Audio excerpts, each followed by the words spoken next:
En esta mañana nos acompaña Shirley Muñoz, quien es ingeniera industrial de la Pontificia Universidad Católica del Perú. Actualmente se encuentra cursando la maestría de Biocomercio y Desarrollo Sostenible.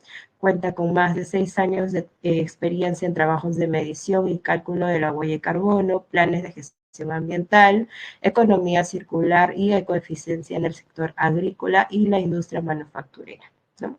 Hola Shirley, te cedo el pase para que ya puedas iniciar con tu presentación de hoy. Muchas gracias.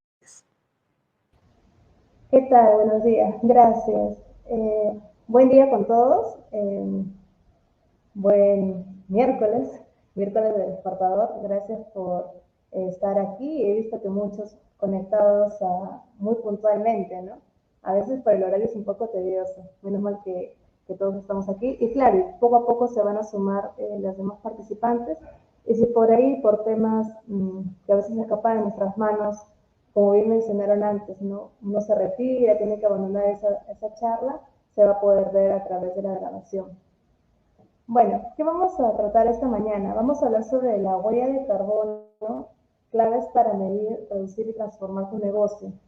Esto es a partir de esta necesidad que se ve, ¿no? Que muchas empresas, muchas pequeñas y grandes empresas tienen para el tema de acceder a otros mercados, ¿no? A veces se presenta esta especie de barrera, que es que no cuentes con este cálculo de huella de carbono, que no contabilices tus emisiones, que no estés tomando planes de acción, se presenta esta especie de barrera. Entonces, ¿qué tenemos que hacer? Es momento de contabilizarla, es momento de no solo saber dónde están nuestros impactos, quizás los que nos perjudican en esta emisión, sino también cómo lo vamos a transformar y reducir en este paso. Entonces, ¿qué vamos a hablar esta mañana? Vamos a hablar sobre el cambio climático, vamos a hablar sobre la huella de carbono, vamos a hablar sobre el análisis del ciclo de vida. Yo trato de explicar casi toda la metodología y doy algunas tips, recomendaciones si es que alguien quiere implementar esta metodología para el cálculo de la huella de carbono, ¿no?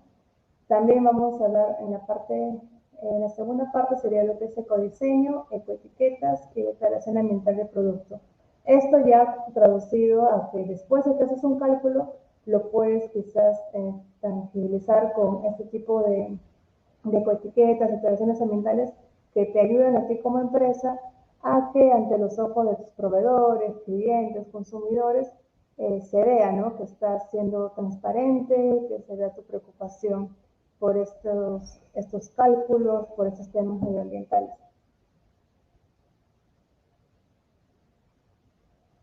Iniciamos con el cambio climático. Hay infinidad de causas, ¿no?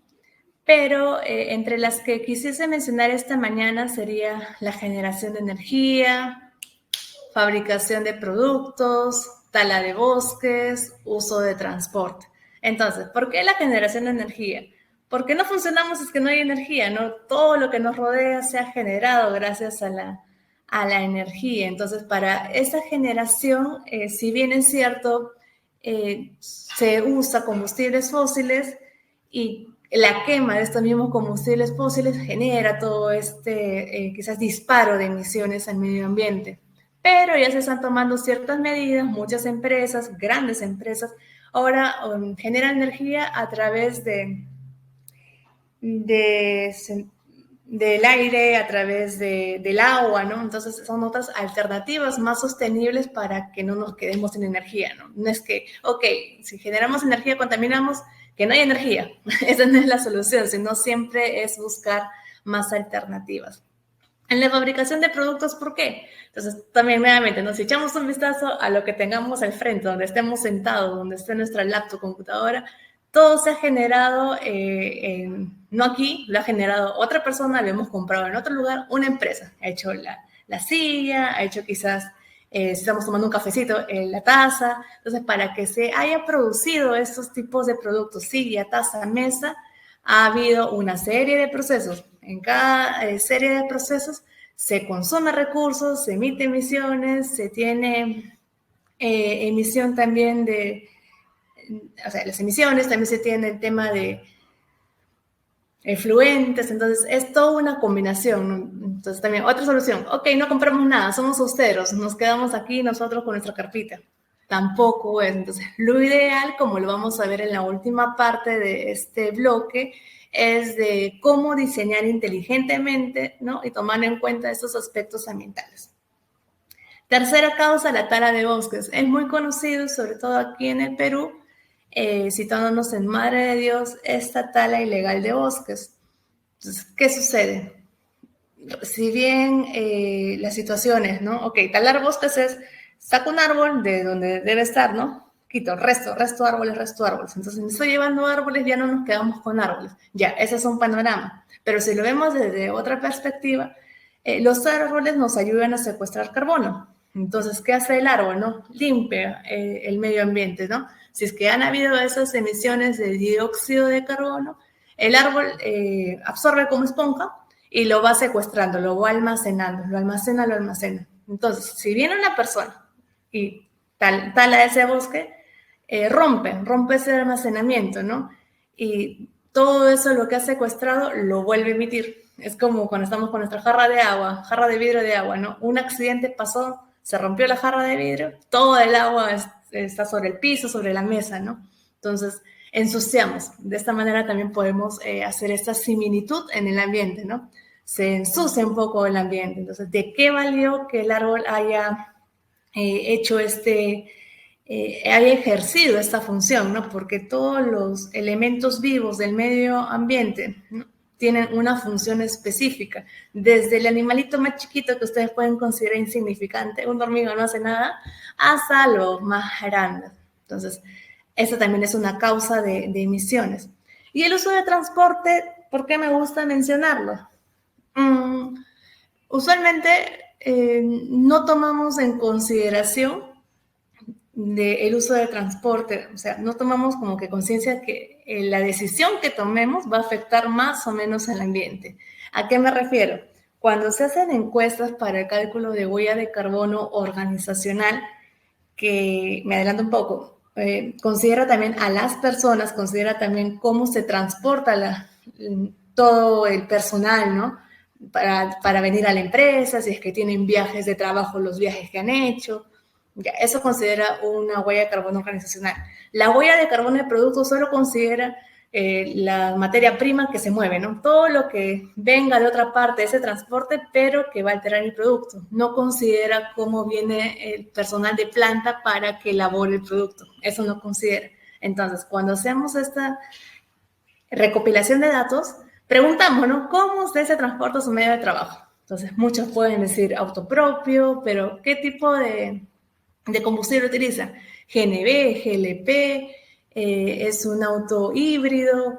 No, yo no. Yo, si vivo a 2 cuadras, para mí es más fácil pedir mi taxi y me vengo a la oficina. Entonces, a veces hay viajes que los empleadores utilizan, que son empleadores y empleados, ¿no?, que utilizan, son innecesarios, ¿no? Si es una distancia cerca, ¿por qué todavía contratan un servicio de taxi? No es lógico. Entonces, ¿qué se puede y qué recomendaciones siempre se dan, no? Entonces, opta uno por caminar. No, pero es que hace mucho calor, voy a llegar sudado. Ok, te entiendo. Entonces, opta por una reunión Zoom. O sea, si realmente es necesario, y con todo esto de la pandemia que nos ha dejado, creo que muchos ya nos hemos habituado, ¿no?, a preferir reuniones Zoom o como esta charla que es online, porque nos permite quizás aprovechar, ¿no?, llenarnos de recursos, llenarnos de conocimiento, ¿no?, cumplir con nuestras actividades, pero sin desplazarnos tanto. Entonces, eso también es una recomendación, ¿no? Aquellos viajes que hacen, sí, que tenemos una presentación aquí en México. Ok, ese transporte que hizo esta persona en avión genera emisiones. Entonces, ¿cómo se compensa, no? No, yo no lo compenso, ya que lo hago otra empresa. No estamos hablando ahora, o no nos podemos dar el gusto de hablar de egoísmos. Estamos hablando de un ambiente en el que todos vivimos y todos tenemos que preocuparnos por. Y ese es el tema, ¿no? El uso de transporte. ¿Qué transporte generan más emisiones? ¿Qué transporte generan menos emisiones? Cuando expliquen los inventarios del transporte de productos, también voy a un poquito volver a recapitular este tema, porque es parte de nuestras decisiones diarias, es parte de las decisiones inteligentes que tenemos que tomar para poco a poco menguar, ¿no? Ir menguando número alto de emisiones al ambiente.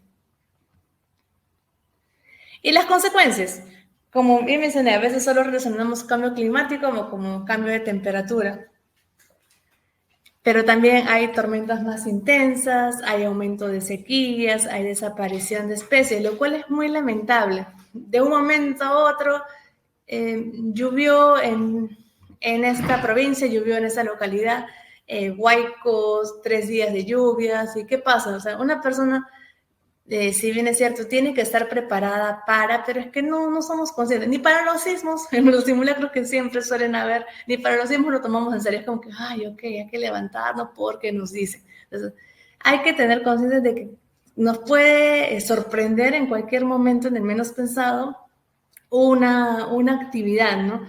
Una actividad que quizás pueda alterar, por ejemplo, si es que suceda un sismo, ¿tenemos nuestra mochilita cerca de la puerta, sí o no? No. Si es que sucede una tormenta, ¿sabemos a dónde evacuar, a qué zona irnos? No. Entonces, por eso que tal vez de manera espontánea se ubica, ¿no? Ya en tal colegio van a ir todas las personas que han sido afectadas, ¿no?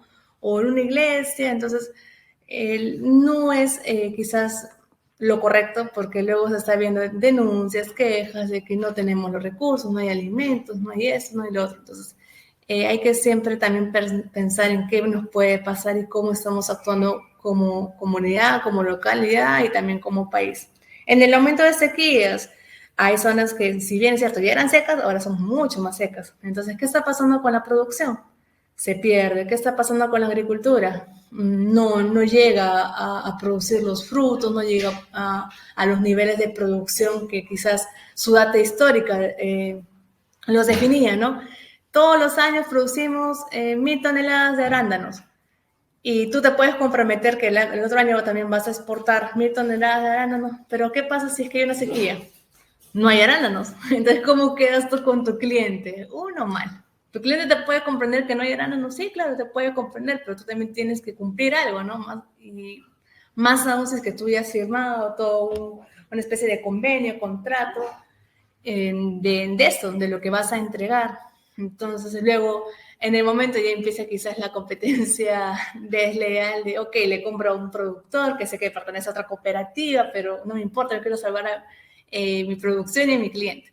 Entonces, es esto, ¿no? Es tomar quizás medidas o tener presente de qué contingencias se pueden presentar, cómo vamos a resolverlos, quizás llenarnos de escenarios, ¿no? Escenario A, si es que hay un temblor, escenario B, si es que hay una sequía, escenario C, si es que hay una tormenta, para saber cómo actuar en cada una de esas situaciones. Por eso que hoy muchos estamos hablando de eso, ¿no? De los riesgos que se pueden presentar, los riesgos climáticos y cómo puede golpear tal vez la economía, que a muchos les preocupa porque está bien, no es dentro del negocio, pero también hay que pensar en el ambiente porque no podemos producir si es que nuestro suelo no es el adecuado, no podemos producir si es que estamos en periodo de sequía, entonces es un conjunto. Y el cuarto punto que aún he tocado es la desaparición de especies. Cada vez hay listas, ¿no? En páginas web de entidades que hacen su pequeña descripción de en qué países y qué tipo de especies, animales, plantas se están extinguiendo, cuáles están quizás en peligro, todavía no se han extinguido, pero hay que prestar atención, hay que hacer campañas, hay que hacer movimientos para que no se pueda perder esas especies. Y no solo es por pensar de que ya no se va a tener ese animalito como representante de un país, no, sino es que el animal, la especie, flora, fauna, cumplen una función, entonces estás alterando, al perder esta especie, se altera tu medio ambiente. Tú lo puedes ver, pero solo es un pájaro, pero cumple una función en el medio ambiente, ¿no? Va alterando su ecosistema y eso se va perturbando y a las finales nosotros que también pertenecemos al ambiente nos podemos ver perjudicados. Y aquí vienen una serie de imágenes, tablas, gráficos que nos puede ayudar a comprender esa magnitud de cambios. Aquí, ¿qué nos dice este gráfico de barras, no? Nos presenta desde 1940 hasta el 2024 cuál ha sido este incremento de calentamiento global. De repente era imperceptible en 1940 que había variado, a ver si lo ven, desde 0 a 0.5, en 1940 ni iba en la mitad de 0.5, entonces aproximemos un 0.20, ¿no? A ojito de buen cubero. 0.20 ha variado o se ha incrementado este calentamiento global. No es ni medio centígrado de temperatura, entonces no lo siento. Es imperceptible, ni me doy cuenta. Si es que no me lo dicen hoy día a través de este gráfico, no me enteré, no era mi época. Por ejemplo, yo puedo decir, no, bueno, no era mi época, no nací en 1940. Pero ¿qué fue pasando? Veamos ahora en 1980, 1990, ya se siente ese 0.5. Ahora, si nos trasladamos al 2010, ¿dónde estoy leyendo eso? En la parte inferior, en el eje X. 2010, en el eje Y, que me dice que ya hubo este aumento de 1 centígrado de temperatura, ¿no? De calentamiento global, no solo en un país, sino en todo el mundo. ¿Cuánto fue el calentamiento? Esto en promedio. Entonces, ahora si nos vamos al 2024, esa anomalía fue de un aumento de 1.6. Entonces por eso fue una noticia, fue un boom en todos los, iba a decir redes sociales, la costumbre de asociarlo, en todas las entidades quizás que están comprometidas con lo que es el Acuerdo de París, con lo que es esta disminución de cambio climático, la Unión Europea también, ¿no? Lo pusieron como noticias en sus páginas web, hicieron informes de todo eso, de que en el 2024 fue el mayor incremento de temperatura en lo que es calentamiento global. O sea, nunca se había visto que aumentó 1.6, en pocas palabras, ¿no? Nunca antes. De un año a otro nunca aumentó 1.6. Ahora se vio. Entonces, por eso es, ¿no? Si tenemos este gráfico, podemos ver cómo de poco en poco, que quizás a nadie le importaba, a nadie le alteraba, a nadie le perjudicaba, ahora con 1.6, ¿qué nos espera? De que el otro año, al 2030, aumente a 2.5, a 5, ¿a cuánto? Entonces, es por eso que son estas acciones, ¿no? Quizás nos puede parecer un poco reiterativo, ay, ya, que el cambio climático, tarea de todos, u otras frases que son un poco trilladas, pero es esto, es porque está pasando algo y es preocupante. Ya hablé del cambio climático y cómo altera la temperatura, ahora vamos a ver el cambio climático, cómo altera el nivel del mar.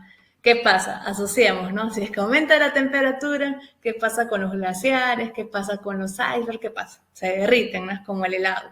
El helado me lo vende en la casera, me lo vendió, qué rico mi helado. Pero si no lo consumo en poco tiempo y estoy en pleno enero, se derrite el helado y no voy a poder comerlo en su contextura de helado. Entonces, de la misma manera, ¿no? Aquí tenemos en este gráfico dos escenarios. Tenemos el rojo, que es el nivel, en un escenario en el que no se haga nada, en que las emisiones sigan siendo las más altas. Y el escenario naranja, la línea naranja que está por debajo de la rojita, es un escenario en el que sí haya habido acciones y control de esas emisiones, ¿no? Es un escenario en el que se tengan las más bajas emisiones. Entonces, ¿para qué tengo estos dos escenarios? ¿Para qué hicieron este estudio? Es para predecir en cuánto puede ir aumentando el nivel del mar al 2100 según esos dos escenarios. Si no hago nada, al 2100 el nivel del mar va a aumentar en 0.84 metros. Pero si es que sí se toman las medidas del caso, el nivel del mar va a aumentar a 0.43 metros en el 2100. Entonces, poco a poco ha ido aumentando, de milímetro en milímetro ha ido aumentando. Es igual, ¿no? Como la temperatura, como presenté en el año 1940, quizás era también, ¿no? 2 milímetros nadie se da cuenta, 3 milímetros no me ahogo, 5 milímetros sigo aquí presente, ¿no? Pero que aumente a 0.43 metros, ya se ve esta alteración. Entonces, es importante esto, ¿no? Siempre me gusta mostrarlo a través de estudios y no llenarlos de toda una un paper, un documento científico de 7 hojas en el que a veces es un poco tedioso leerlo, sino de imágenes, de gráficos que un poco resuman los estudios y nos presenten de una manera más didáctica qué está sucediendo, ¿no? ¿Qué está sucediendo en el mundo? ¿Qué está sucediendo en el mar? ¿Qué está sucediendo con la temperatura? Acá tengo otro. Miren, esto era como que lo previo, ¿no? Ya sabemos que va a pasar al 2100, pero ¿qué estamos haciendo ahora? En 1995 hubo este aumento de 12.5 milímetros. Como les digo, es poco, es 1 centímetro y un poquito más. En el 2000, entonces no se hizo nada. En el 2000, ¿qué hubo? Más aumento, 22.6 milímetros. En el 2010 fue aumentando más, 53 milímetros. 2015, 72.5 milímetros. 2019, 94.4 milímetros. Entonces, ¿acaso ustedes ven que la tendencia es decreciente? No, lo contrario, ¿no? La tendencia va creciendo, creciendo y aparentemente no se revierte, no se está haciendo nada, ¿sí o no? Sí se está haciendo, Shirley, ¿no? Sí hay algunos cambios, pero no son suficientes porque puede que cierto lado lo afronte, pero también las demás empresas, las demás personas, las demás entidades no lo están haciendo. Entonces, eso se traduce aquí en estos cálculos. Entonces, aquí nos quedamos, por ejemplo, en ese grafiquito 2019, pero en el anterior ya saben qué va a pasar aquí al 2100 en 2 escenarios. El 2023, el año más caliente, incluso ese era con el 1.18, habíamos visto en el 2024 también. O sea, cada entidad que hace ese estudio puede decir, no, en el 2023, o afirmar que el 2023 fue el más caliente, otro el 2024. Varía un poco sus sistemas de mediciones, pero nos quedamos a las finales con esto, que ya se está decretando como los años más calientes en lo que va de la historia. Entonces, ¿queremos seguir escuchando esta noticia? ¿O queremos que se diga 2026 se logró reducir, así sea medio centímetro? Bueno, medio centímetro es mucho, a decir verdad, ¿no? Un cuarto de centímetro, perdón, un cuarto de centígrado. Entonces, es esa la idea final de estas gráficas. Y esto, para cerrar la presentación de imágenes un poco históricas, es esto, la evolución de hielo en el Ártico. ¿Qué pasaba en 1980? 7.67 millones de kilómetros cuadrados era lo que abarcaba, ¿no? Este hielo del océano glaciar ártico. Ahí dice, ¿no? En el textito, el hielo en el océano glaciar ártico alcanza su mínima extensión cada septiembre, ya, esa es la noticia final. ¿Por qué? En 1980 su extensión era 7.67 kilómetros cuadrados. Millones de kilómetros cuadrados. Y ahora, al 2020, se ha reducido a 4 millones de kilómetros cuadrados, o sea, casi la mitad. En 40 años se ha reducido casi la mitad. ¿Qué va a pasar aquí al 2060? Ya no va a haber hielo ártico, hielo en el Ártico, no va a haber. Se eliminó por completo. Entonces, ¿a qué especies perjudicamos? Entonces, es todo eso, ¿no? Quizás lo tratamos de ver solo desde nuestro panorama. A ver, en Perú, ¿qué nos importa? La pesca, la agricultura, ¿qué más, no? A ver, la contaminación en el mar, de repente por efluentes y todo ello, de los ríos, pero que también qué está pasando desde el otro lado del mundo. Entonces, es una realidad que nos compete a todos, a todas las zonas, a todos los países desarrollados, subdesarrollados, países megadiversos, países quizás con poca diversidad. Entonces, a todos por igual. Ahí no hay diferencias, ¿no? Todo este cambio climático nos afecta a todos por igual. Pero la diferencia es cómo lo afrontamos como país, ¿no? ¿Cuál va a ser nuestra respuesta? ¿Cuál va a ser la palabrita también que muchos he escuchado en esos últimos años, ¿no? Nuestra capacidad de respuesta o resiliencia, ¿no? ¿Cómo nos vamos a adaptar frente a esta diversidad de cambios presentes, ¿no? Y muy latentes. Ahora sí, vamos a entrar a lo que es huella de carbono. Entonces, ¿qué es la huella? La huella es lo que te piden cuando vas a votar. Ponga acá su huella, por favor. Ya, esa es una huella, está bien, pues, ¿no? Tu huella digital. ¿Qué es la huella? La huella es cuando camino en la playa, camino sobre la arena, voy dejando mis huellas. Es una huella. ¿Qué es la huella? Me golpeé ayer con la silla, me golpeé, me tropecé, me quedó una huella en la piel. Sí, es una huella. ¿Pero qué es una huella de carbono? Ok, entonces el carbono también genera una huella, sí la genera, pero a veces no es tan visible, ¿no? No es una mancha, no es una tinta, no es o también, ¿no?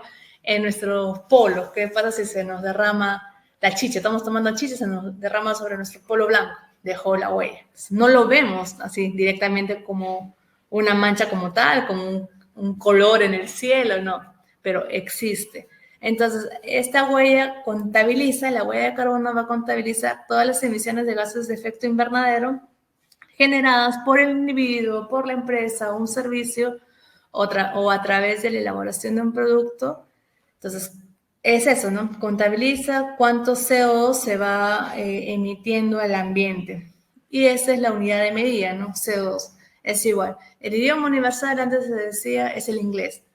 O sea, cada país habla su idioma, pero nos vamos a entender todos en inglés. Aquí también, cada gas, lo vamos a ver aquí en la siguiente diapo, cada gas tiene diferentes nombres, ¿no? Gas A, gas B, gas C, gas D.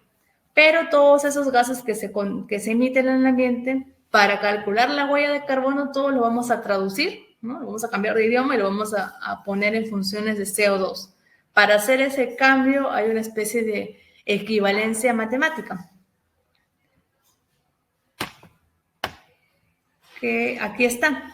Entonces, si yo tengo 3 tipos de gases, por ejemplo, el CO2, dióxido de carbono, CH4, que es el metano, y N2O, que es el óxido nitroso, cada uno se emite por alguna actividad que se esté haciendo en el medio ambiente.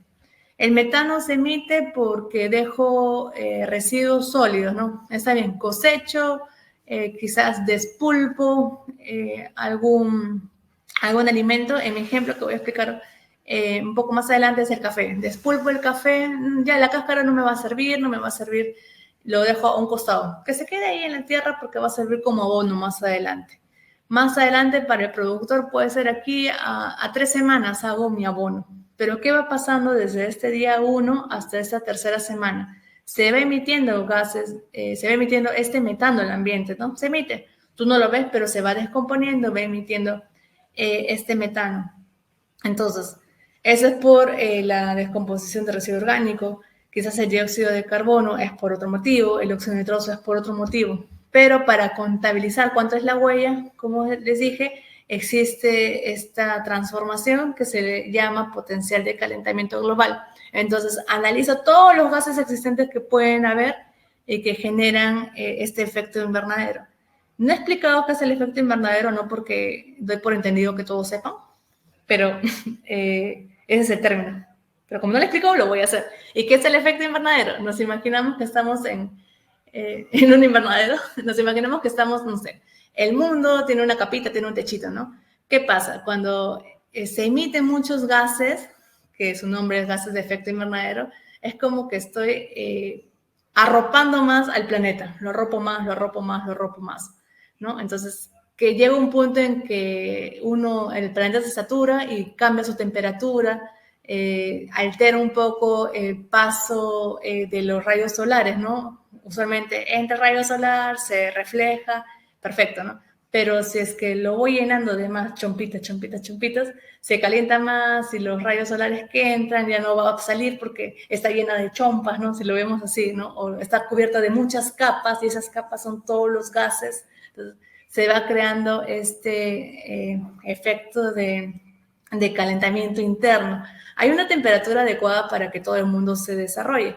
No todas las actividades en el mundo se desarrollan, ¿no? Es por eso de que de por sí ya tenemos una adecuación de temperatura. Pero si emitimos muchos más gases que van a hacer que se caliente mucho más, no lo llenemos de más capitas o de muchas más chombas al planeta, va a perjudicar a esta regulación que de por sí existía. Entonces, por eso, estos tipos de gases generan eso, que se aumente más la temperatura.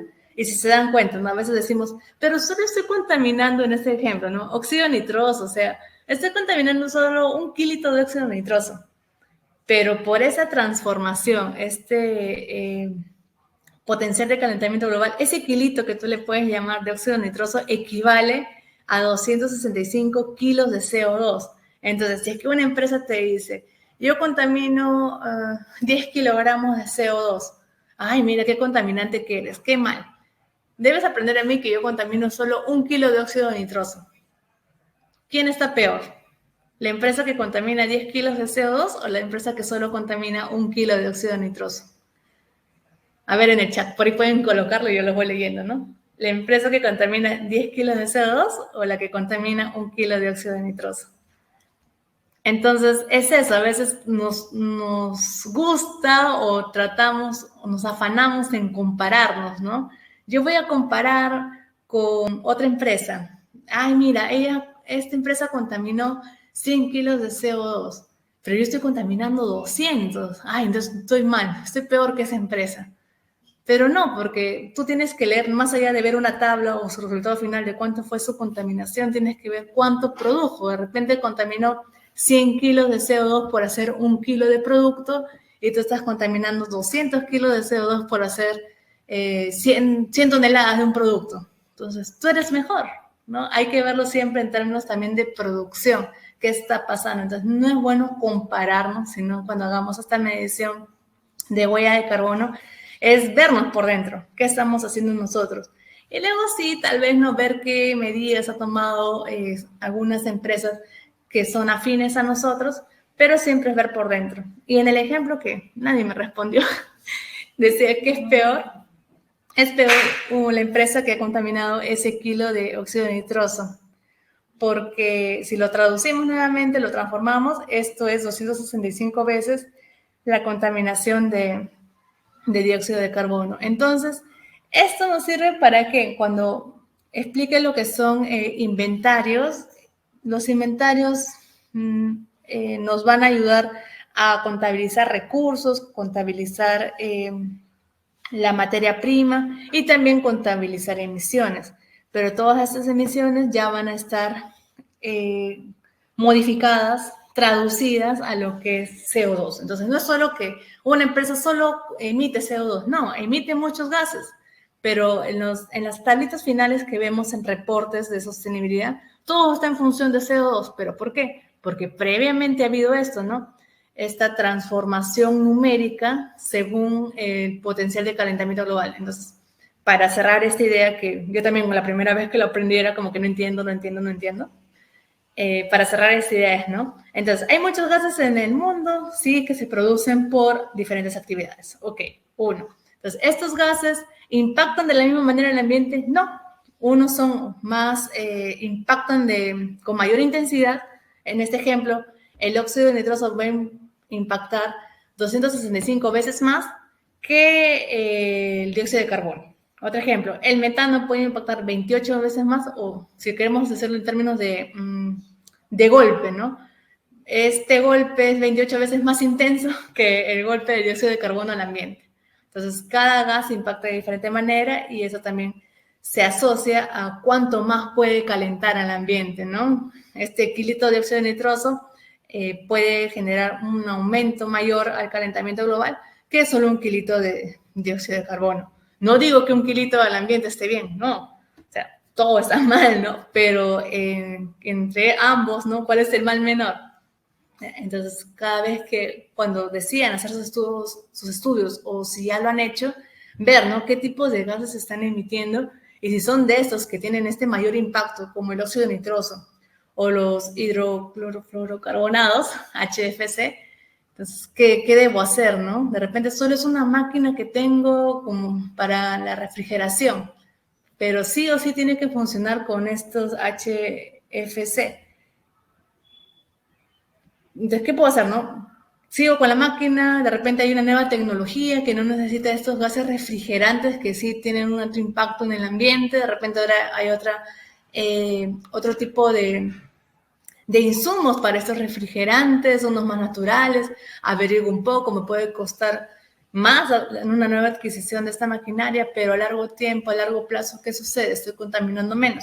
Entonces, es todo quizás un conjunto de decisiones, de situaciones en el que no solo tiene que estar encargado el área de ambiental o el área de sostenibilidad de tu empresa, sino es una comunicación con todos, ¿no? ¿Quién te va a proveer del dinero? Ok, área administrativa, ¿quién puede saber de las últimas,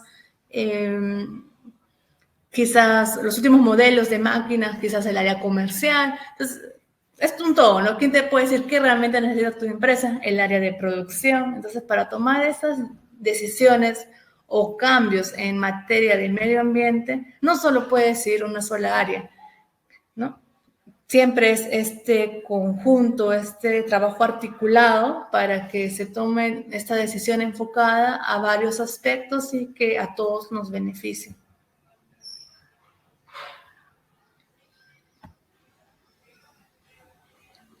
Ahora viene la carnecita, el análisis de ciclo de vida. ¿Por qué digo la carnecita? Porque me gusta mucho esta metodología, ya que es muy completa. Para mí es como que mi corazoncito, ¿no? Mi corazoncito está con el ACV. El ACV, análisis de ciclo de vida. Porque no solo es la típica huella de carbono. A ver, voy a calcular la huella de carbono de mi producción de polos. Entonces, ¿qué hago? Ok, vamos a analizar todo lo que sucede dentro de mi empresa. Dentro de mi empresa me refiero desde que recepciono la materia prima hasta que voy a despachar mis cajitas de polos. Entonces, ¿pero qué sucede antes, no? Tú recepcionas fardos de algodón. Sí, ok, es de algodón. Pero ¿de dónde se produjo el algodón, no? ¿Quién es tu proveedor? ¿De qué zona lo extrajo? Luego, tú vas a despachar. Sí, voy a exportar. Pero ya, esa emisión no me compete a mí. ¿Cómo que no te compete a ti? Porque es tu producto que va a ir de repente al extranjero. Quizás va a ir primero a un puerto de embarque, luego va a ir a través de una embarcación, obviamente, ¿no? A otro país. Entonces, y luego ese cliente cuando lo use, cuando lo lave, también está generando emisiones. Entonces, la producción de tu polo no acaba cuando lo vas a despachar y tampoco inicia cuando recepcionas la materia prima.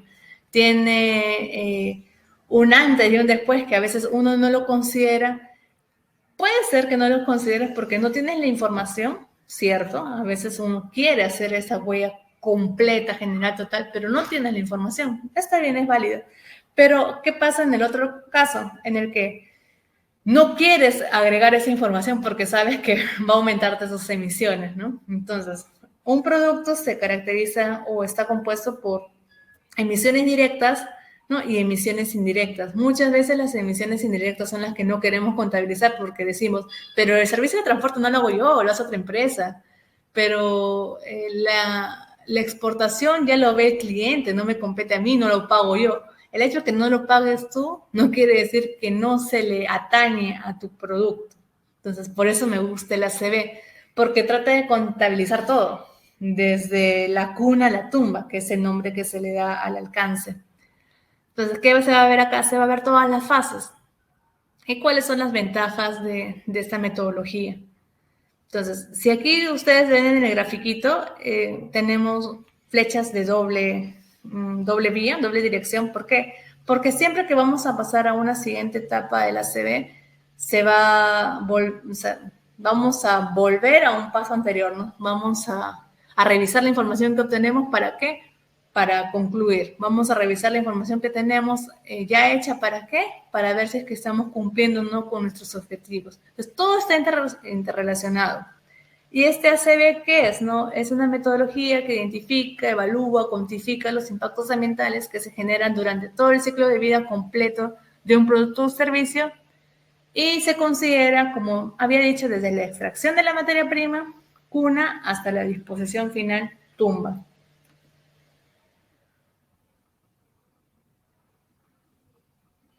Objetivo y alcance. Estas etapas sí son un poco quizás sencillas de entender porque todos siempre, cuando hacemos un documento, hacemos un proyecto, siempre se tiene que partir por un objetivo, ¿no? Porque si no perdemos el foco. Entonces tú tienes que decir, ¿no? ¿Cuál va a ser la razón del estudio? ¿Qué se espera obtener del estudio? ¿Para qué vas a usar los resultados? ¿Y quiénes son los destinatarios del estudio? A veces tú puedes hacer un estudio solo para tu empresa, o estás haciendo un estudio de todas las zonas productoras de espárrago. Y la decisión, ¿para qué va a ser? ¿Para las empresas o para quizás una entidad estatal que les pueda ayudar. Entonces, hay niveles, ¿no? Por ejemplo, aquí se presenta un objetivo pequeño que dice, o sea, no por decir pequeño y que esté mal hecho, sino pequeño y completo, porque hay que ser concisos también. Una empresa desea realizar un estudio de todo el ciclo de vida del cacao. Aplicando lo aprendido, se define el siguiente objetivo: analizar y cuantificar los impactos ambientales generados en todo el ciclo de vida del grano de cacao para la toma de decisiones de la empresa en estudio. Entonces, aquí en diferentes colores están las frases que componen este objetivo, y ustedes aquí tienen que asociarlo, ¿no? Si es que cumple o no a estas 4 preguntas que debe responder un objetivo. A ver, está diciendo, ¿cuál es la razón por la que se realiza el estudio? Sí, porque ¿qué quieres hacer? Analizar y cuantificar. Check, cumplió eso. ¿Estás diciendo qué quieres obtener del estudio? Sí, quiero obtener impactos ambientales generados en todo el ciclo de vida de grano de cacao. La otra respuesta que se está respondiendo, la otra pregunta que se está respondiendo, perdón, es ¿para qué voy a usar los resultados? ¿Quién los va a usar? Para la toma de decisiones. ¿Y quién? Para la misma empresa en estudio. Entonces, cuando ustedes planteen un objetivo, tiene que cumplir estos 4 requisitos, no tienen que responder estas 4 preguntas para que sea un objetivo completo, porque solo dices voy a analizar y cuantificar el impacto de ciclo de vida, analizar y cuantificar los impactos ambientales generados por la producción de polos o la producción ¿de qué puede ser? De mangos congelados. Ya, pero ¿para qué? O sea, analizas, cuantificas, pero ¿para qué? ¿Para qué te va a servir? ¿Va a ser para ti? ¿Va a ser para todas las empresas que son iguales a ti, que generan el mismo producto? ¿Para qué? Entonces, quizás es una forma más técnica de presentar un objetivo. Y el alcance. El alcance es definir, ¿no? ¿Qué procesos vas a tomar? ¿Vas a tomar todos los procesos, que sería el estudio completo? ¿Vas a tomar solo 3 procesos? Por ejemplo, si voy desde el inicio hasta un proceso, aquí dice cultivo y cosecha, hasta empaquetado, el alcance es de cuna a puerta. ¿Por qué? Porque hay procesos posteriores, ¿no?, al empaquetado, pero estoy haciendo desde el inicio, entonces de cuna a puerta. Puede que yo solo tenga acceso a esa información. Está bien, ¿no? Entonces, tienes que decir en tu estudio que estás acotando. ¿Y acotando por qué? Porque careces de información, o de repente son 3 empresas que cada una se encarga de diferentes procesos para una producción final, ¿no? O quizás solo puedes hacer entre 2 procesos, ¿no? Solo puedo hacer de un proceso A y proceso B. Entonces, mi estudio no va a ser de cuna a tumba, imposible, sino de puerta a puerta. Entonces, son nombres según la metodología que se les da, ¿no?, a este alcance que tú puedes decidir para tu estudio. Entonces, también otra manera de definir el alcance es decir cuál es el periodo de estudio. No es lo mismo hacer un estudio comparativo de 3 años a hacer un estudio de solo 1 año. En límites geográficos, no es lo mismo hacer huella ambiental de la quinoa de Puno a decir huella ambiental de la quinoa peruana, ¿no? O sea, tendrías que analizar todas las zonas que producen quinoa y cuál es su huella ambiental. La unidad funcional también es importante definir cuál es la función de tu proceso. En este caso, tienes que expresarlo siempre en valores numéricos, en términos cuantitativos. ¿Para qué? Para que puedas comparar un producto. Aquí, si es que tú dices que tu unidad funcional va a ser un saco de 46 kilogramos de café verde, es entendible, es preciso, está expresado a través de un sistema de medidas, ¿no? No solo el número 46, sino te dice 46 ¿qué? Toneladas, kilos, litros, 46 kilos. Entonces, es imposible que alguien se confunda. ¿Qué pasa si tú dices, mi unidad de medida va a ser una lata de café? Entonces, para una persona que no sea tal vez de la región, en este caso era Cajamarca, no va a entender a qué te refieres con una lata. Mi unidad va a ser una arroba de café. Una persona de otro país, con otro idioma, te va a decir, ¿qué es una arroba? No entiendo, ¿no? Tiene que informarse un poco. Ya te entendí. Pero de repente ellos no van a definir su unidad funcional como tú, van a definir de otra manera. Entonces, para evitar que haya diferentes maneras de expresar las unidades funcionales, se trata de consensuar en algo que sea un poquito más internacional. Entonces, estas unidades de medidas de kilos, todo el mundo lo conoce, ¿no? Y ser un poco claros en expresarlos. Y también que es importante, en la unidad funcional, si es que no quedó un poquito claro, ahora que explique mis inventarios, voy a terminar de cerrar la idea. Es importante hacer una asignación de cargas ambientales. ¿A qué te refieres, Shirley, con eso? Ya, me refiero, por ejemplo, si es que en mi línea de producción solo produzco el producto A, todas las emisiones que calcule se le va a atribuir a ese producto A. Entonces, las emisiones por la producción del producto A van a ser 100 kilos de CO2. Ok. Pero si es que en mi línea de producción no solo tengo el producto A, sino tengo producto B, producto C, producto D, todas las emisiones no son para el producto A, sino también son para el producto B, C y D. Entonces, ¿cuánto le distribuyo? ¿Cuántas emisiones le asigno a cada producto? ¿Qué hago? ¿Lo divido entre 4? No. Sino tienes que, hacer esa asignación según la cantidad y el precio. O sea, es la manera más correcta de hacer una asignación de impactos ambientales, ¿no? También otra opción es solo basarnos en la producción, ¿no? Solo veo, ¿no? Ya al que tenga más toneladas de producción, no le pongo más emisiones porque, claro, pues, ¿no? Casi todo ha sido para la producción de ese lote, ¿no? Con muchas toneladas. Y al que tenga poquitas toneladas, bueno, pues, ¿no? También se le va a asignar pocas emisiones. Es lógico.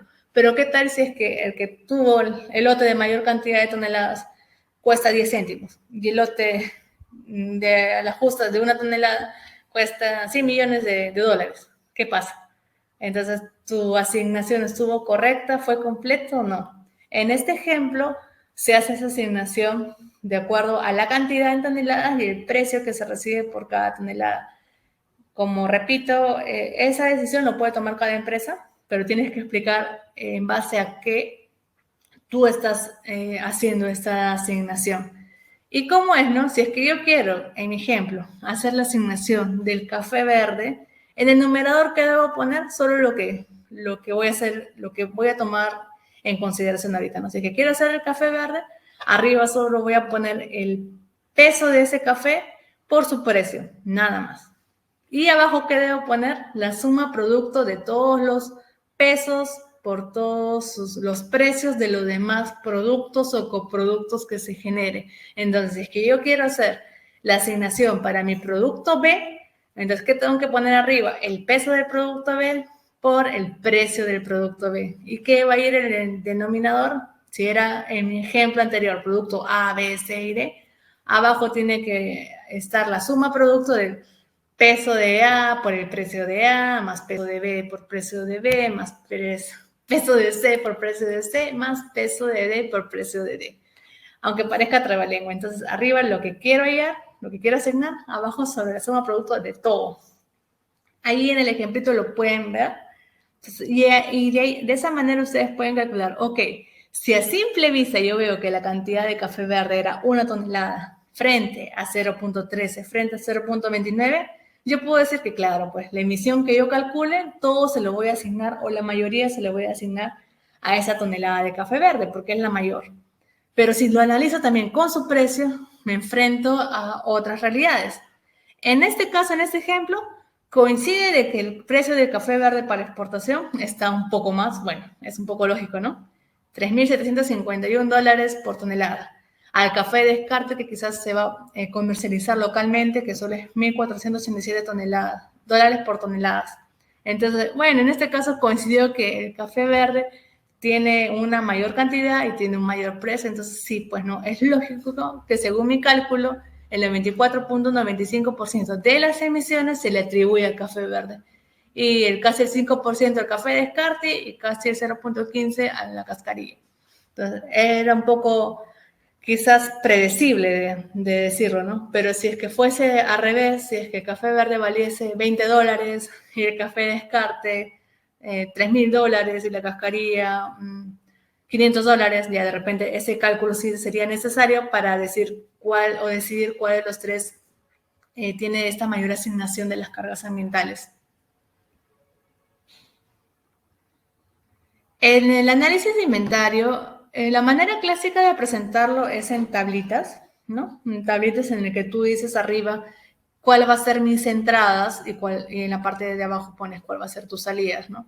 Entradas, llámese a toda energía, recurso, materia prima que necesitas para que inicie tu proceso. Entonces tú te tienes que preguntar, ¿no? A ver, si voy a iniciar el proceso de lavado de espárragos, ya, ¿qué necesito? Necesito la máquina, si es que es con una máquina, la máquina para hacer el lavado. ¿Qué necesito? La electricidad. ¿Qué necesito? El agua, ¿no? Para hacer mi lavado. ¿Qué más? Los insumos que tú utilizas para lavado y desinfección. ¿Qué más necesito? A los espárragos, obviamente, sino que el agua. Y te sigues preguntando, ¿no? Entonces, esa es la manera en la que tú te tienes que... la manera que tú inicias para hallar todas las entradas. Y luego las salidas. Te tienes que preguntar, ¿no? Ya, luego que la ve, ¿qué sucede? ¿Qué obtengo? Ya. A veces muchos se olvidan de decir el espárrago lavado, porque obviamente, ¿no? Haces un proceso, el espárrago que entró en sus condiciones, como te llegó a recepción, va a ser diferente a que lo desinfectes y lo laves. En el caso que se lave, estoy diciendo un ejemplo. De repente me dicen, Shirley, pero yo no lavo mis espárragos. Ya, ok, estoy diciendo un ejemplo nada más. Ya. Entonces, va a ser en otras condiciones. Entonces, espárrago lavado sería la salida. ¿Qué más? Ya lavé la misma cantidad de agua, así que utilicé 100 litros de agua. ¿Va a ser la misma cantidad que sale? ¿Utilizo 100 litros de agua y 100 litros van a ser mis efluentes? ¿Sí o no? A veces, por no tener el cálculo exacto, dicen sí. Se asume que si entró 100 litros de agua, va a salir como efluente 100 litros de agua, pero no es la misma agua, ¿no? Porque entró agua aparentemente pura. Ahora vamos a tener de efluentes agua con todos los insumos que tú hayas utilizado para este lavado y para esta desinfección. Entonces ya es un efluente. ¿Qué más tengo de efluentes? De repente mis insumos me venían en cajitas, en botellas. Ya terminé de usarlos, voy a tener como residuo estas cajas, esas botellas. ¿Qué más puedo tener como salida? Si es que es con un elemento químico que quizás puede alterar, ¿no? Estoy no de repente en una empresa con un suelo, sino estoy en el medio ambiente, estoy haciendo otro proceso y este elemento químico cae sobre el suelo, estoy alterando, ¿no? El suelo, entonces hay emisiones al suelo. Entonces es esto, ¿no? Yo en este ejemplo, que luego lo van a ver al detalle porque quiero terminar de cerrar con todos los conceptos, solo me pregunto, ¿qué necesito para iniciar un proceso en la producción del café y qué tengo como salida? Divido la producción de café en lo que es la etapa desde el inicio, ¿no? No es que para obtener el café empiezo desde el árbol, no. O sea, para que tú obtengas un árbol con un nivel de producción buena, se inicia desde el vivero, desde la germinación, la semilla, la planta, o sea, es ir súper atrás. Entonces, en este ejemplo se va viendo, ¿no? De ambos lados, ¿no? ¿Cuáles son las entradas? ¿Cuáles son las salidas? Y se va cuantificando, no solo decir agua, electricidad, sino cuánto de, y aquí viene nuevamente la unidad funcional. Entonces, ¿para qué es mi unidad funcional? Para expresar todas mis entradas en función de mi unidad funcional. Si es que yo quiero hacer, en ese segundo caso, cultivo, ¿qué tengo como salida de mi cultivo según mi alcance de mi estudio? Era por tonelada de café verde. Ok, esa va a ser mi unidad funcional de todo el sistema. Pero yo quise hacer de cada etapa diferentes unidades funcionales para que sea entendible para la persona que lo vea, para la persona que lo aprenda. Entonces, en esta etapa de cultivo, ¿qué obtengo como cultivo? El cerezo o el fruto cosechado, ¿ya? Cerezo. Entonces, si yo he dicho, mi unidad funcional va a ser para 1 tonelada de cerezo, entonces, ¿qué tenía de entradas? Tengo que obtener cafetos, ¿no? ¿De dónde sale mi fruto si es que no tengo el árbol, ¿no? Entonces, ¿cuántos árboles necesito para tener esa tonelada de fruto? En este caso, según la zona estudiada y el producto, necesitaba casi 55 árboles para tener esta tonelada de cerezo. ¿Cuántos fertilizantes se utilizó? Señorita, fertilizamos 3 veces. Ya tuve que hacer este cálculo previo para saber de cuántos fertilizantes, cuánto fue la cantidad para obtener en óptimas condiciones esa tonelada de fruto, ¿no? Cuánto compost, cuánta lluvia, cuántos, en el tema de la cosecha, ¿no? Ellos lo hacen con unos recipientes plásticos. Ok, ¿cuántos fueron las jornadas? ¿Cuánto fue el material que utilizaron? Solo esta cantidad de recipientes. Pero yo no quiero saber 50 recipientes plásticos. Ya, ok, me sirve esa información, pero para cuantificar tú tienes que saber el material. O sea, eso sí me gustaría que quede claro, ¿no? Cuando tú hagas esos inventarios y obtengas estas respuestas, está bien, tómalo como válido 50 sacos, 100 pallets, no toda esa información. Pero cuando hagas este cálculo de huella de carbono, esos pallets, sacos, tienes que también traducirlos o transformarlos a su material. Ok, si era recipientes plásticos, me dijeron 50, ok, gracias, 50. Pero luego tú tienes que preguntar ya, ¿cuánto pesa un recipiente plástico? Ya, 100 gramos, ya multiplico. 200 gramos, multiplico. Tu pallet, 1 kilo, multiplico. Entonces, eso ya es la información que ingresa en tus inventarios. Entonces, no solo decir, si digo cantidades, está bien, es correcto, pero el material. En lo que son insumos, siempre es importante el material, de qué está hecho. Y el peso ya sería el que consideres. Entonces, de esa manera, cuando tienes tus inventarios, y bueno, aquí lo presenté así en grafiquitos, pero todo eso, luego, ¿qué me sirve este análisis de ciclo de vida? Como vieron, ¿no? Yo he analizado en cada etapa que se presenta aquí. Entonces, yo por cada etapa puedo decir cuál es la emisión en cada etapa. Si es que yo solo hago una huella de carbono del café y digo, mi emisión total por una tonelada de café verde es 916 kilos de CO2, ok, te quedas con esa información, pero la metodología te permite de que no solo obtengas ese resultado final, sino que ya hayas hecho la trazabilidad, que ya hayas visto y abordado cada etapa y calcules independientemente cuánto emite cada etapa. Entonces, cuando llegas al final, tú puedes decir, pero mi mayor emisión, que representa el 92.7%, es durante la etapa del beneficio húmedo. Entonces, no solo identificarse la emisión total, sino también has identificado en qué etapa se emite de repente de una manera excesiva, ¿no? Hay esta mayor emisión, hay este mayor impacto. Entonces, aquí es donde tenemos que atacar, ¿no? En esta etapa de beneficio húmedo es donde se tiene que hacer o tomar las medidas correctivas urgentes para que logres quizás disminuir, revertir o mejorar esta situación. Y luego, ¿por qué decía a un inicio de que en la metodología hay flechitas de doble sentido? Porque ya estoy en la evaluación del impacto, pero voy a retroceder a mi inventario. No es que voy a retroceder que me estoy atrasando o no estoy avanzando, sino que voy a voltear un rato a mirar el inventario y decir, ¿no? ¿Pero qué pasa en el beneficio húmedo?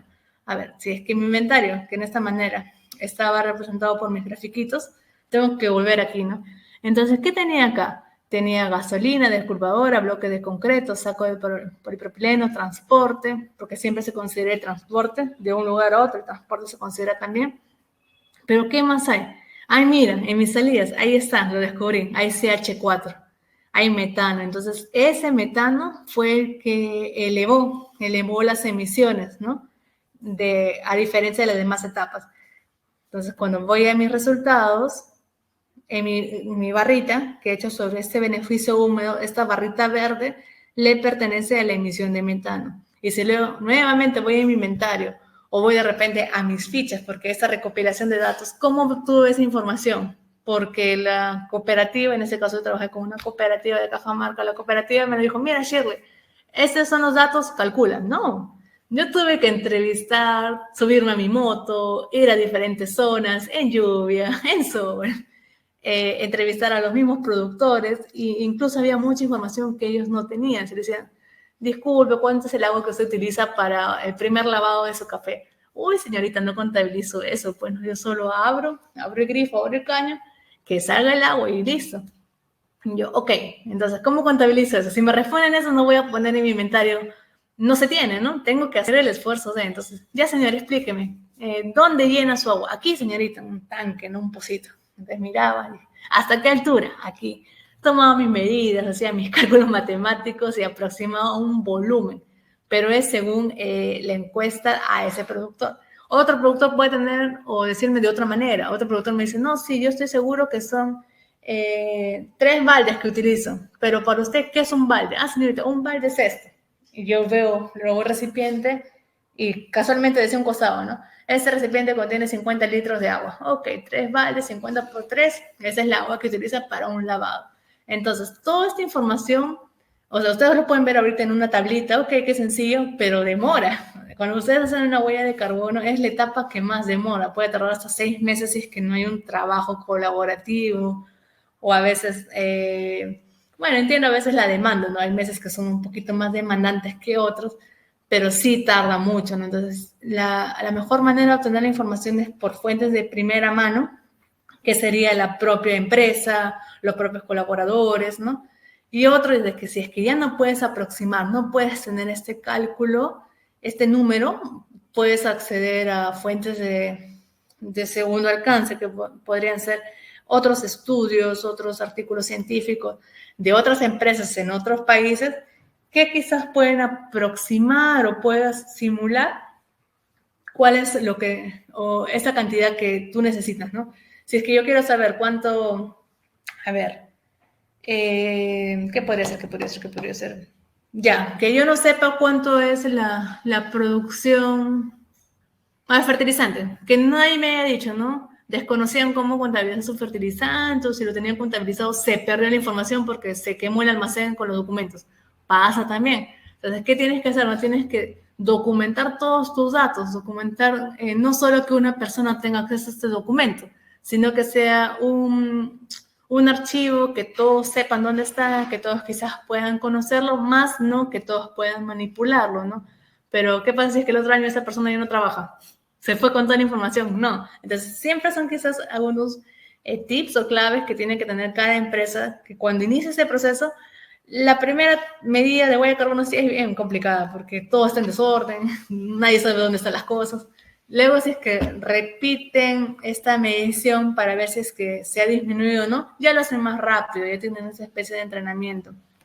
Entonces, era eso, ¿no? Y cuando decía que pueden acudir a fuentes secundarias, es porque si es que no supiesen cuánto fertilizante necesita un café para que alcance quizás la maduración y un nivel productivo, quizás salía un artículo en Colombia o en Brasil que dice que fertilizan 2 veces al año 60 gramos por plantación, por cada arbolito.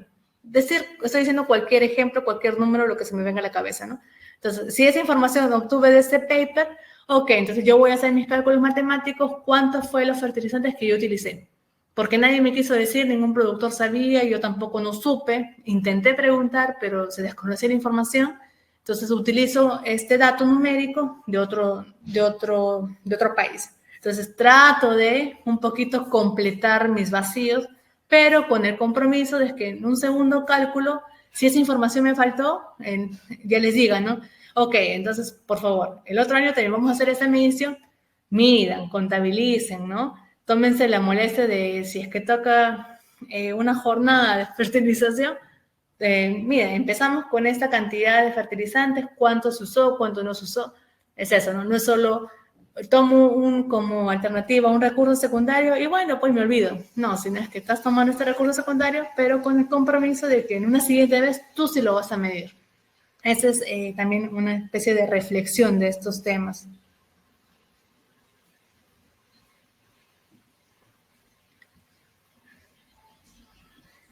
Y esto es lo que nos ayuda, ¿no? Ese análisis de ciclo de vida. Vamos a establecer esa asociación que tienen los resultados con la evaluación del impacto, se reconoce cuáles son los factores que producen dichos impactos, se determina la fase, como había mencionado, ¿no?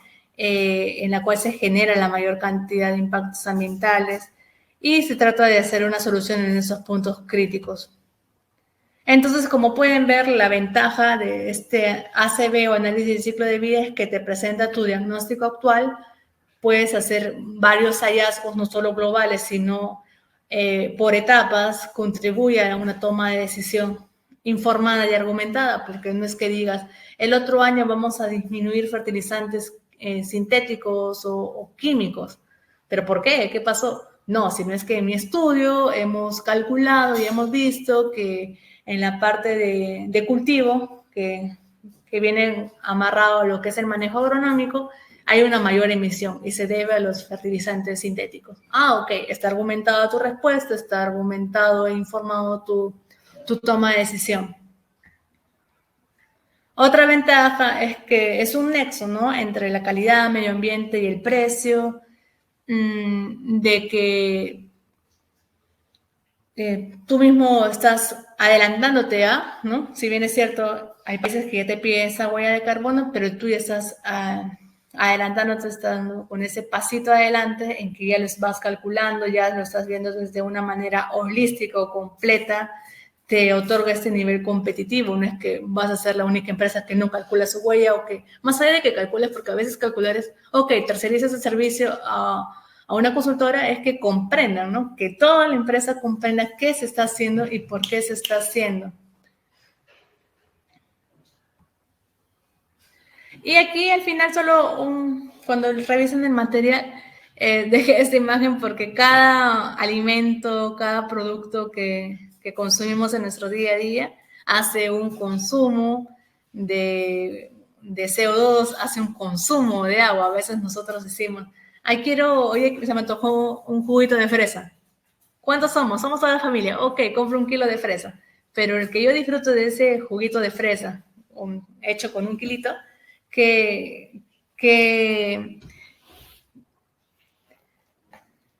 cómo voy alterando el ambiente, ¿no? Ese kilito de fresa alteró en 347 litros de agua. O sea, he usado 347 litros de agua para la producción de fresa. Pero yo no lo hice, Shirley, lo hice el productor. Sí, pero se usó. Entonces tú estás aumentando la huella hídrica. Entonces, no es temporada de fresa, pero yo quiero fresa. De repente se importó fresa de otro país.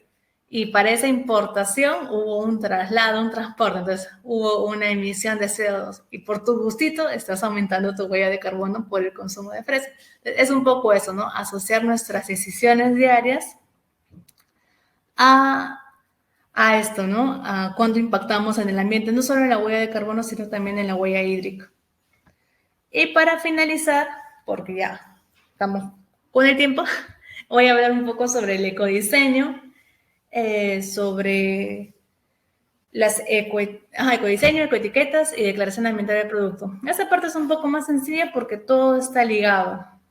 En el ecodiseño, la Federación Ambiental de Alemania sostiene de que se puede disminuir el 80% de las emisiones si es que hay un buen ecodiseño. Entonces, el ecodiseño nace desde el planteamiento. No se les pide necesariamente de que vuelva a hacer tu producto o vuelve a reformularlo, no, sino de que toma mejores decisiones. Por ejemplo, si tu producto necesita 3 proveedores y son los 3 proveedores con los cuales tú has trabajado más de 10 años, ahora sí, evalúalos, ¿no? No solo evalúalos en cuestión de responsabilidad o económicos, evalúalos si es que ellos realmente te proveen de materiales que sean respetuosos con el medio ambiente. De repente hay otro proveedor que nunca los tomó en cuenta, que él sí tenga alguna certificación, entonces cambia de proveedor.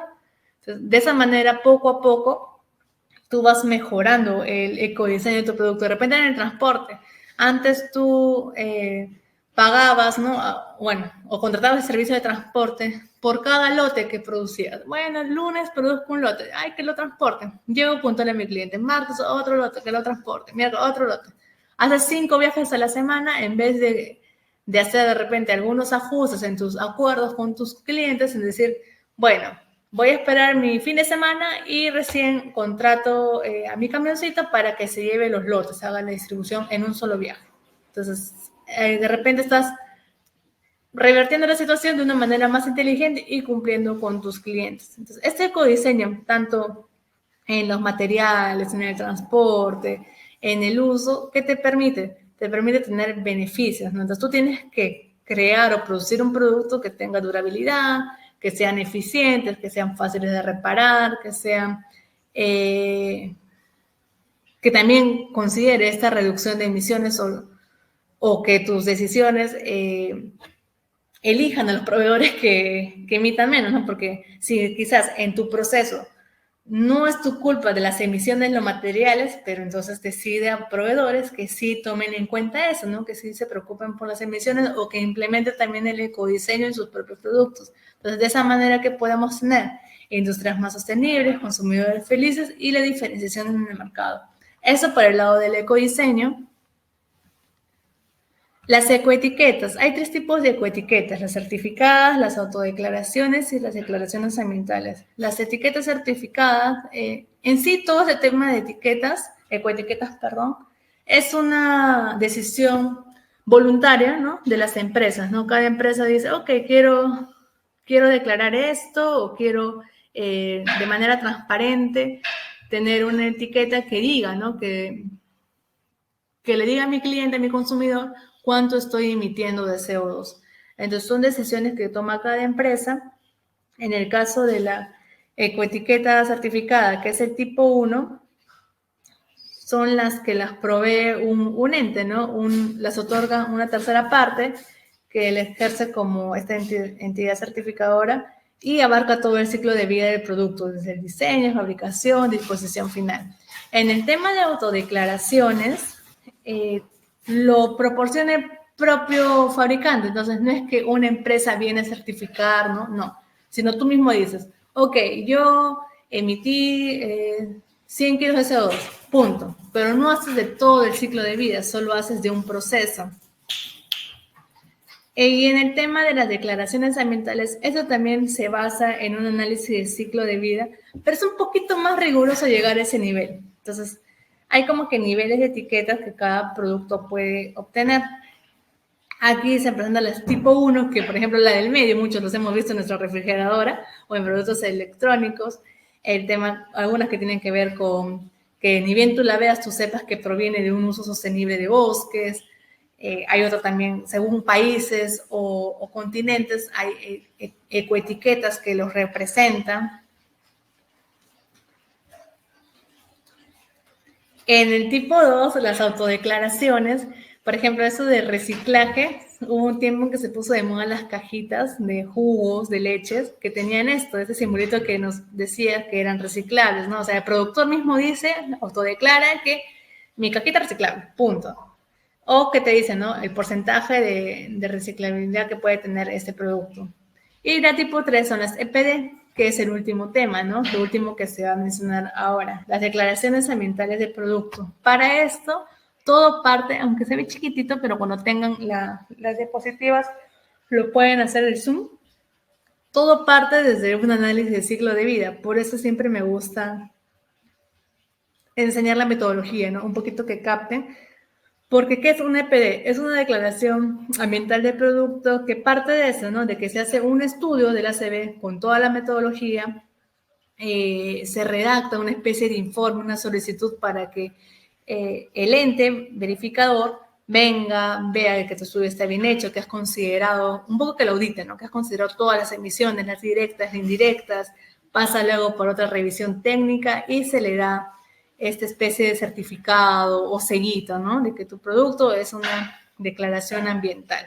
Entonces, eso también es un nivel quizás superior a que solo tener una ecoetiqueta, o sea, una ecoetiqueta, pero eso es un poquito más global. Por ejemplo, aquí en este caso, Chile fue el primer país, incluso, o en Chile también fue esta declaración ambiental del salmón, fue el primero en lo que respecta a su industria, ¿no? En términos pesqueros, en términos de peces, nadie había declarado una declaración ambiental sobre algún otro tipo de pez, pero Chile lo hizo sobre el salmón. Entonces eso le dio un poco de diferenciación en el mercado, en el tema de exportación de salmón. Es un poco más riguroso este proceso, esta entidad que te otorga esta declaración, pero es poco a poco, y todo de donde parte del análisis de ciclo de vida.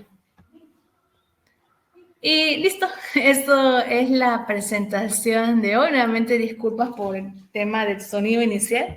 Hicimos todas las pruebas, todo estaba ok, pero siempre pasan estas cosillas. Y tenemos unos minutos, ¿no? Tenemos minutos para que pueda absorber preguntas que hayan surgido a lo largo de la presentación. Entonces, soy toda oídos. De acuerdo, muchas gracias Shirley por la información tan importante que nos has compartido esta mañana.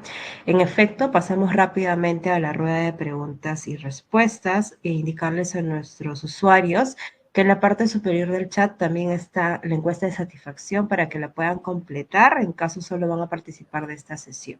Bien, empezamos con la primera pregunta. En este caso nos menciona Bruno. ¿Qué empresas o consultoras realizan esas cuantificaciones de emisiones de carbono por proceso o materia prima? ¿Cómo que qué empresas? ¿Cuáles? O sea, ¿quiénes hacen la contabilización? Hay muchos estudios ambientales grandes y pequeños, no me gustaría decir nombres, ¿no? Igual, si es que hay consultas, me pueden escribir el correo, pero sí son conocidas, pero incluso no solo las empresas pueden hacer esto, estas consultoras, sino también hay software, ¿no? Esa parte quizás no la mencioné mucho.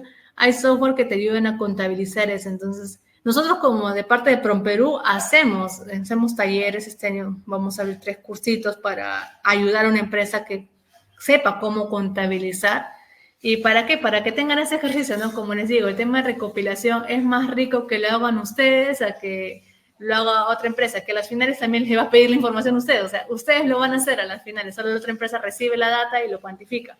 En cambio, si es que ustedes mismos se toman esta misión de saber cómo hacer, tratar de hacer y luego contabilizarla, yo recomiendo eso, ¿no? Y como menciono, ¿no? Va a haber 3 cursos este año, lo que resta del año, para diversos sectores de empresas, para que sepan, más allá de la metodología que lo expliqué hoy no ahorita, que sepan cómo se debe hacer correctamente, y existen unos factores de emisión. O sea, si es que todo está contabilizado en CO2, es porque ya se hizo esa transformación con un factor de emisión. No es tedioso, o sea, no es que alguien ha inventado la pólvora para este cálculo. Es un poco sencillo, solo es cuestión de orden.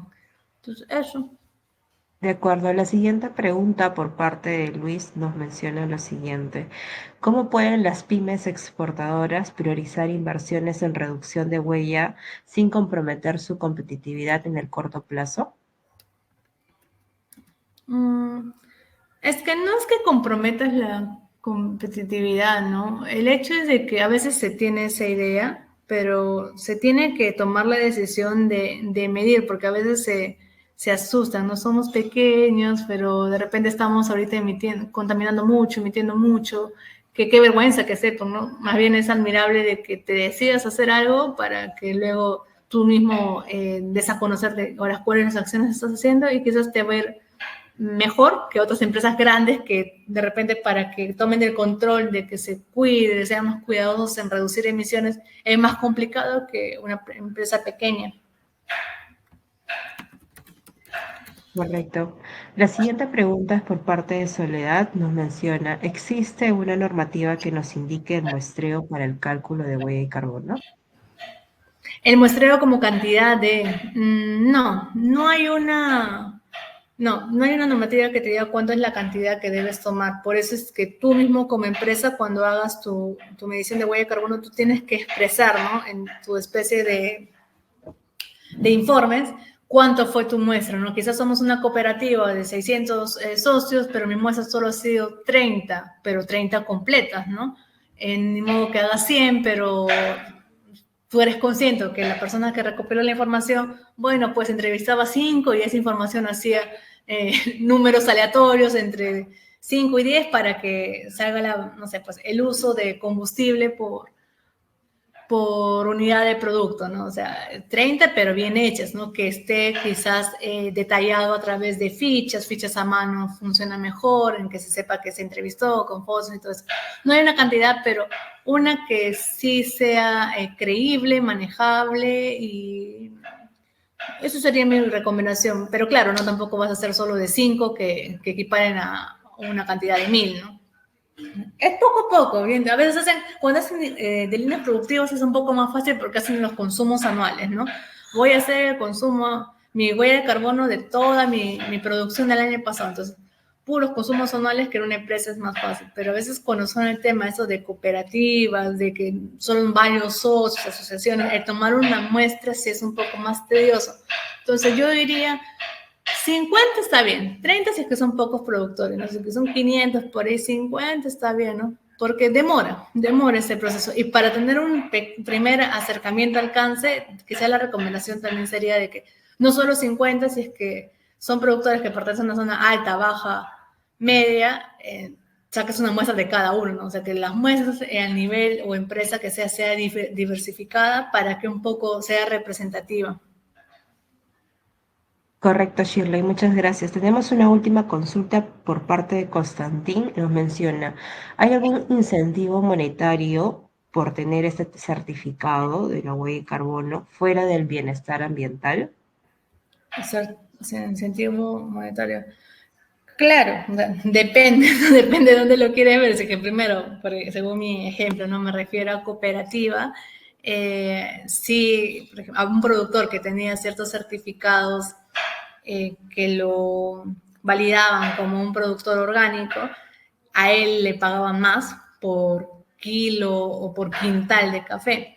En otro caso, que sea otra empresa, incentivo monetario creo que es como el precio que esta empresa pone en su producto. También hay muchos estudios que también lo pueden revisar, en el cual los consumidores son más conscientes de que un producto que es sostenible, es orgánico o que cumple con varios lineamientos ambientales, obviamente cuesta un poco más, entonces tú decides pagar ese poco más porque también estás tomando conciencia de que por ese extra, que al final va a ser como una especie de ganancia de la empresa, estoy cuidando al medio ambiente. Y digo ganancia de la empresa porque es un ganar-ganar, ¿no? De repente en un primer momento yo invierto mucho en ese tema de cálculo, en este tema de medidas, contratar consultoras, hacer reformulaciones, pero a largo plazo tú te vas posicionando y vas teniendo más y más clientes. Esa sería mi respuesta. Bien, Shirley, muchas gracias.